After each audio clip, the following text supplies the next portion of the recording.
Well, I'll do here what we do best, a little history lesson. Thanks to Eric Erickson over at Red State linking to a piece a couple of years ago by Dan Mitchell, who's an absolutely outstanding economist and scholar with the Cato Institute. And thanks to him, and with him, I want to give you a little history about the last government shutdown. Because this is very, very important. Even though the Republicans, Lee and others, are saying, look, we're not calling for the government to shut down. We're saying fund the government, stop funding Obamacare. But, of course, we know this is where the left will take it. And I'm saying, fine. We're not going to lose a ton of seats. They'll lose some seats. 1995 government shutdown fight. Actually, 2 shutdown fights, writes Dan Mitchell. One in mid-November of that year and the other in mid-December. He wrote this in National Review Online. This makes some Republicans nervous. They think Bill Clinton won the blame game that year, and they're afraid they'll get the short end of the stick if there's a 1995-type impasse this year. But a timid approach is a recipe for failure. It means that President Obama and the Senate Majority Leader Harry Reid can sit on their hands, make zero concessions, and wait for the Republicans to surrender any time a deadline approaches. And ladies and gentlemen, that is exactly what has been happening. In other words, budget hawks in the House have no choice. They have to fight. And in this case, those who oppose Obamacare really oppose it, have no choice. They have to fight. And right now, there's only about a dozen to 15 Republican senators who are prepared to fight. More on that in a moment. But they can take comfort, writes Mitchell, in the fact that this is not a suicide mission. The conventional wisdom about what happened in November of 1995 is very misleading. Republicans certainly did not suffer at the polls. They lost only 9 House seats, a relatively trivial number after a net gain of 54 in the prior election cycle. They actually added to the majority in the U.S. Senate, picking up 2 seats in the 1996 cycle. More importantly, they succeeded in dramatically reducing the growth of federal spending. They didn't get everything they wanted, to be sure, but government spending grew by just 2.9% during the first 4 years of Republican control of Congress, helping to turn a $164 billion deficit in 1995 into a $126 billion surplus in 1999, and I may add, Bill Clinton took credit for that, even though he was forced to do it.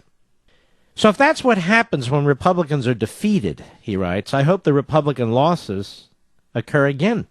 But what actually happened in 1995? And why do Republicans have such unpleasant memories of it? The debate that year hinged on some issues that favored the Republicans, such as whether the budget should be balanced within 7 years and whether to use scoring from the Congressional Budget Office instead of the Executive Branch's Office of Management and Budget. But there were also some issues that favored the Clinton administration, such as whether the elderly should pay a higher Medicare premium.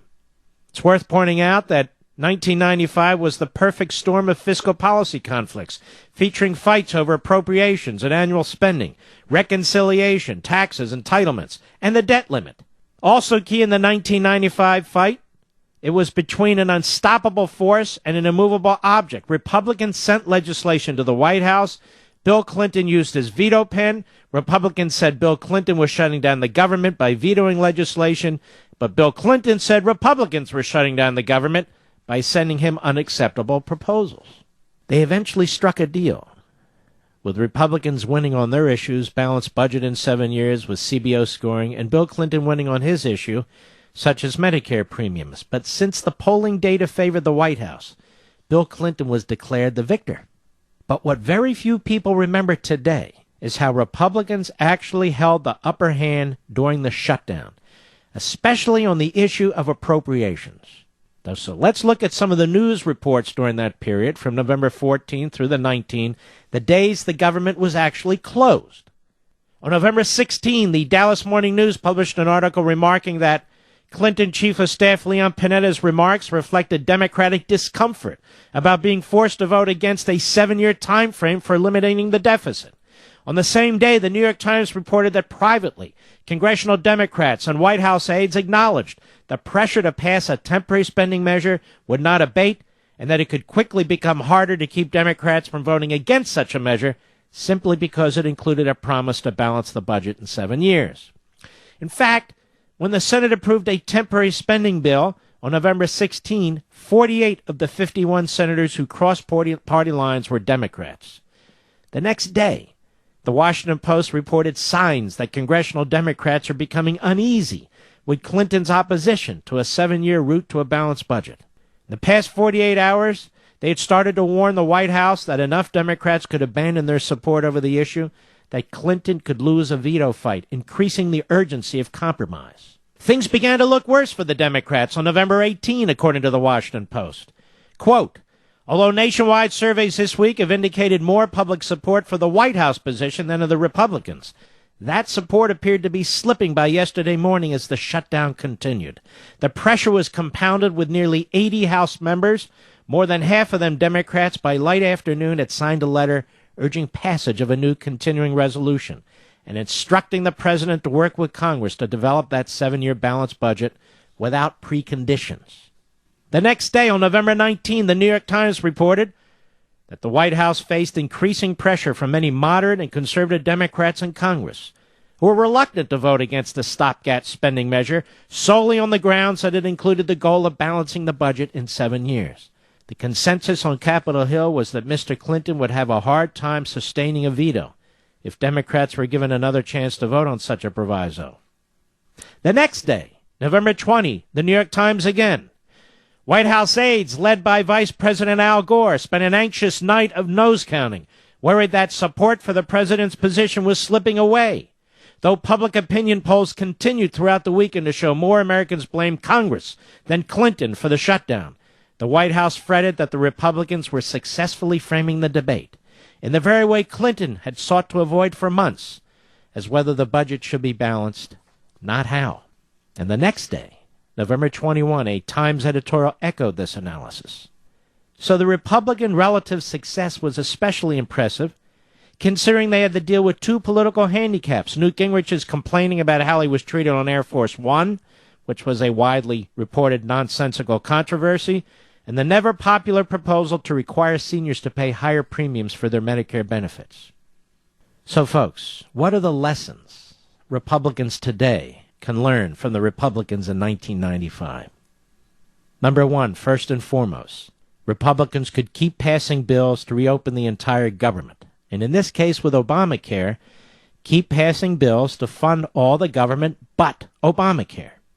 And they should stress that they want the government open and explain that it's only closed because Harry Reid and Obama, well, because of their obstruction, because of their support for big government, and their support for an insurance government-run program that will destroy the insurance plans of every American in the nation. Number two, keep passing bills to reopen the parts of the government that voters actually care about, such as VA hospitals, the Social Security Administration, and national parks. Simply stated, some government workers get classified as non-essential, but they do things people actually care about. Fund those agencies. 3, remember that a government shutdown generally puts more financial pressure on the left. If there's a lengthy shutdown, Democratic constituencies begin to squeal. The establishment press will portray this as a GOP problem, but it really means more pressure on Democrats to find agreement. 4th, speaking of the establishment press, writes Dan Mitchell, don't let them define the issues. In 1995, Republicans had to deal with a very hostile press corps. There was no Fox News, no Internet, no conservative talk radio, except for Limbaugh and a few others. So while it is true that CBS, NBC, ABC, CNN, and the New York Times and the Washington Post will regurgitate Democrat talking points, many voters will have access to conservative news sources, something that was not the case in 1995. So, ladies and gentlemen, there is a way forward.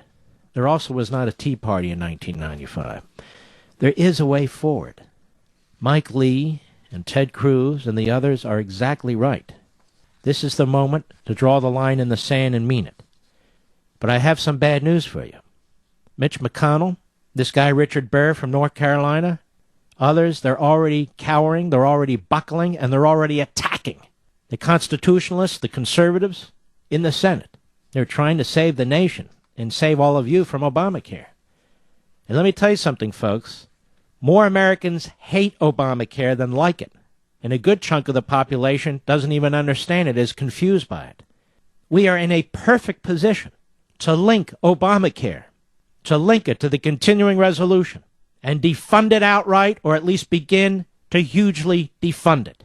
The only thing at first that stands in the way of that effort is the Republican leadership and moderate, phony, conservative Republicans in the Senate and the House.